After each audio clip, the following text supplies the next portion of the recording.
So, Toyota Land Cruiser mga kaibigan. Problema na ito mga kaibigan ay misfire yung 3 at number 5, cylinder 3 at cylinder number 5. So, bank 1.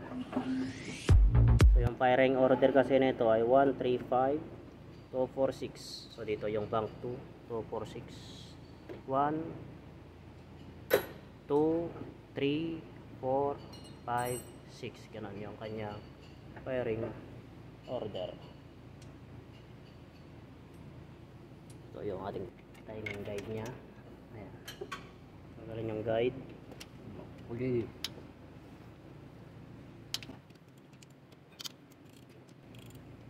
So una natin tatanggalin itong mga timing guide bago itong kanyang timing chain para hindi tayo mahirapan magtanggal dito kasi nakabanat. Yan o, lumabag na. Kain na. Condition nyo may kain na. Kaya nga kaibigan may play na. So mas madali nang tanggalin itong kanyang kadena. Ayan, ikutin para Ayan o.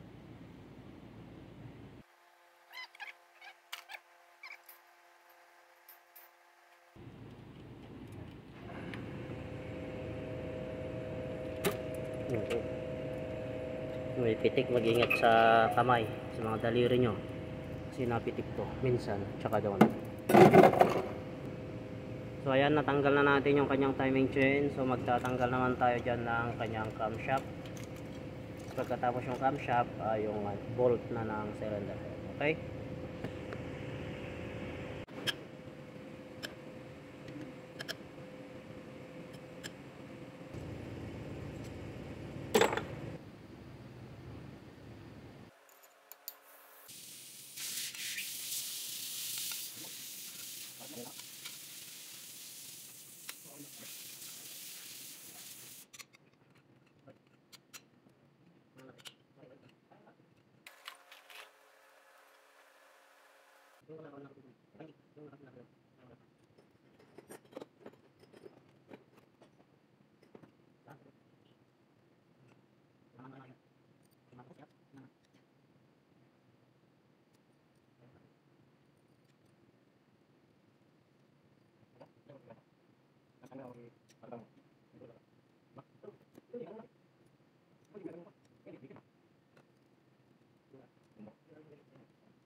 So ang misfire nito ay 3.5. So itong dalawa na to yung misfire. So titignan natin. Makikita natin yan mga kaibigan kung ano yung naging problema.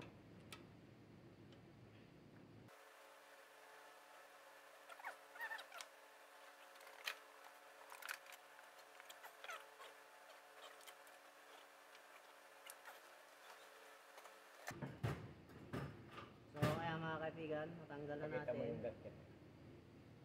Parang barbulata.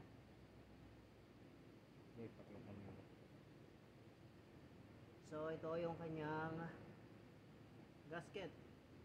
So yung gasket walang tama, good. Sa kabila. So ayan mga kaibigan, natanggal na natin itong isang cylinder head. So susunod naman natin dito sa bank 2. Ito yung bank 1. Ito naman yung bank 2. Ayan. So ito mga kaibigan ay tatanggalin na natin itong bank 2. Ito naman ay wala namang problema. So papalitan lang natin ng cylinder head gasket. Ito yung panikwat.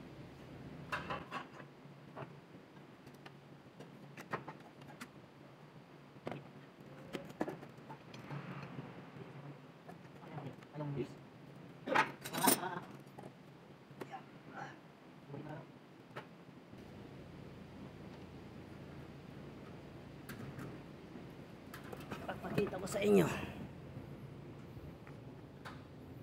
So ito yung bank 2. Ito naman yung bank 1. So, tignan nyo yung nangyari sa kanyang cylinder head. Pakita mo. Pag-lock mo.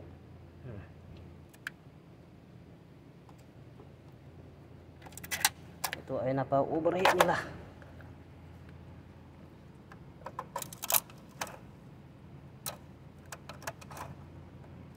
Pera ang flat screw mo.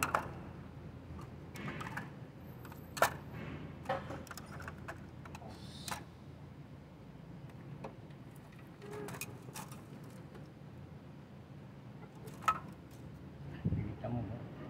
Oh. Kinain. Kinain na ng kalawang ito. So kasi ito kasi bakal mga kaibigan. So ito na mga kaibigan, natanggal na natin itong kanyang cylinder head.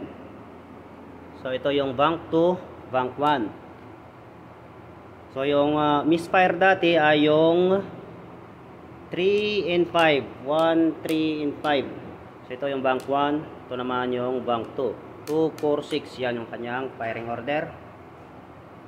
So titignan natin yung naging problema.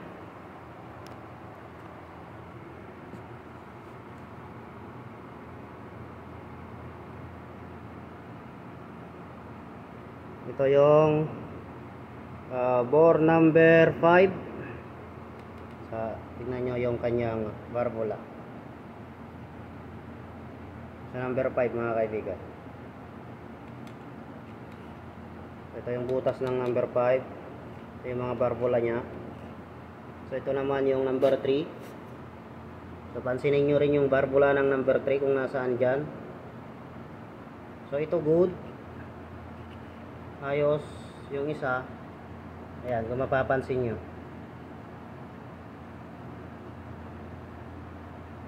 Exhaust. Ayan o, dito banda. So pansinin nyo rin dito sa number 5 itong isa. Good din siya. So ito yung number 1, good. Ito yung intake na tama rin. Saan? Ano kan na to dati? So ito mga kaibigan naibaba na dati. So makikita nyo dito kapag naibaba na dati ay itong mga marking dito. Hindi, ito may guhit dito. Hindi yung parang guhit. Yan. Silipin mo mabuti. May nakapakot yun. Ito may kinain nga. Ito. Ano ba to? Carbon. Ilalim mo. Ito.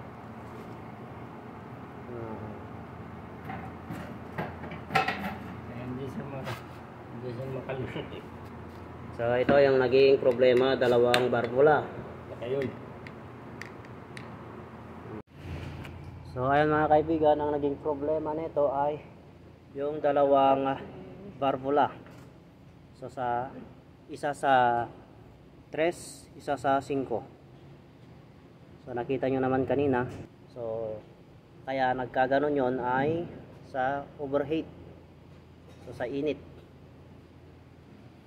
Abangan nyo na lang yung part ng mga kaibigan. So sa pag-assemble nito at papaanda rin na natin kapag na-assemble. Okay?